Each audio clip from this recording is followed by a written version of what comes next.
ঠিক এর পাশেই আপনারা দেখতে পারবেন বাংলাদেশের প্রথম নিউক্লিয়ার পাওয়ার প্ল্যান্ট রূপপুর পারমাণবিক বিদ্যুৎ কেন্দ্র। পারমাণবিক বিদ্যুৎ কেন্দ্রটি, এই রূপপুর পারমাণবিক বিদ্যুৎ কেন্দ্রটি আপনারা দেখতে পাচ্ছেন পদ্মার ঠিক পারে।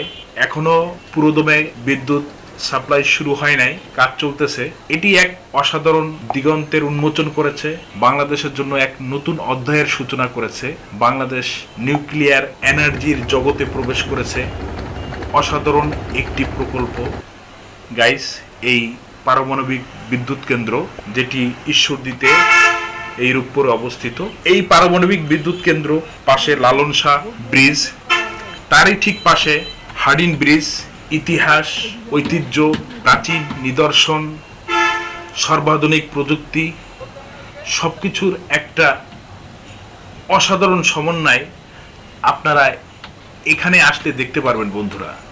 চমৎকার একটা প্রাচীন সভ্যতা, পাশাপাশি আমাদের গ্রামীণ জীবন, এই পদ্মা নদীর সাধারণ মানুষের গ্রামীণ জীবন, সাধারণ মানুষের এই পদ্মাকে ঘিরে তাদের জীবন জীবিকা, সবকিছুই এখানে দেখতে পারবেন। জেলেরা তাদের জীবন নির্বাহ করতেছে এই পদ্মার মাধ্যমে। এই পদ্মার পাশেই আবার সর্বাধুনিক প্রকল্প পারমাণবিক বিদ্যুৎ কেন্দ্র, সাথে এই অসাধারণ নিদর্শন সেতু, লালন শাহ সেতু, হার্ডিন ব্রিজ, 100 বছরের পুরনো ব্রিজ।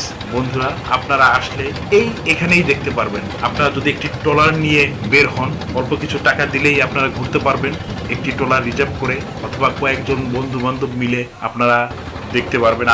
এসে এই পদ্মা নদীতে ঘুরে সবচাইতে ভালোভাবে দেখতে পারবেন Hardinge bridge, Lalon Shah bridge, পারমাণবিক যে প্রকল্প রয়েছে, নিউক্লিয়ার প্ল্যান্ট, সবকিছু একসাথেই আপনারা এই পদ্মা নদীতে ঘুরে ঘুরে দেখতে পারবেন। এবং আরও একটা দেখার একটা বিষয় রয়েছে, সেটি হলো এই ঈশ্বরদীতেই একটা টানেল রয়েছে, অনেক পুরনো একটি টানেল, সেটাও আপনারা দেখতে পারবেন। তাই এখানে আসলে অবশ্যই আপনাদের ভালো লাগবে।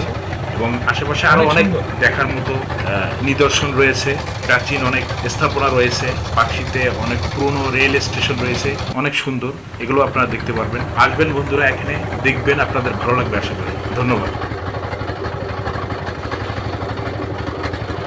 বাংলাদেশে আজও যত সেতু আছে তার মধ্যে হার্ডিন্স ব্রিজ সবচেয়ে পুরনো। ভারতের তৎকালীন ভাইসরয়ের নামে এই সেতুটির নামকরণ করা হয়েছিল। এই সেতুটি পদ্মা নদীর উপরে নির্মিত, 100 বছরেরও পুরনো, প্রায় 110 বছরের উপরে।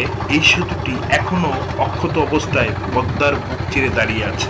এই সেতুটি এক অনন্য প্রাচীন নিদর্শন। 1912 সালে এই সেতুটি নির্মিত হয় এবং 1915 সালে এই সেতু থেকে প্রথম যান চলাচল শুরু।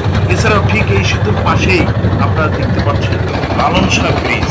বিখ্যাত বাউল সঙ্গীত শিল্পী লালন শাহ এর নাম অনুসারে এই সেতুটির নামকরণ করা হয়েছে লালন শাহ ব্রিজ। এই সেতুটি ঈশ্বরদী তথা পাবনা জেলার এবং ভেড়ামারা তথা কুষ্টিয়া জেলার, এই দুটি জেলাকে সংযোগ স্থাপন করেছে এই সেতুর মাধ্যমে।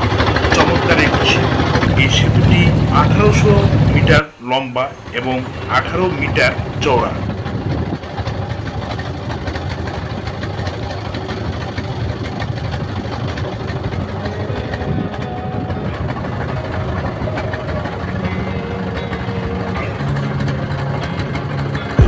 Time will fade it fast. I just wanna make it last. Try to let go of the past. I close my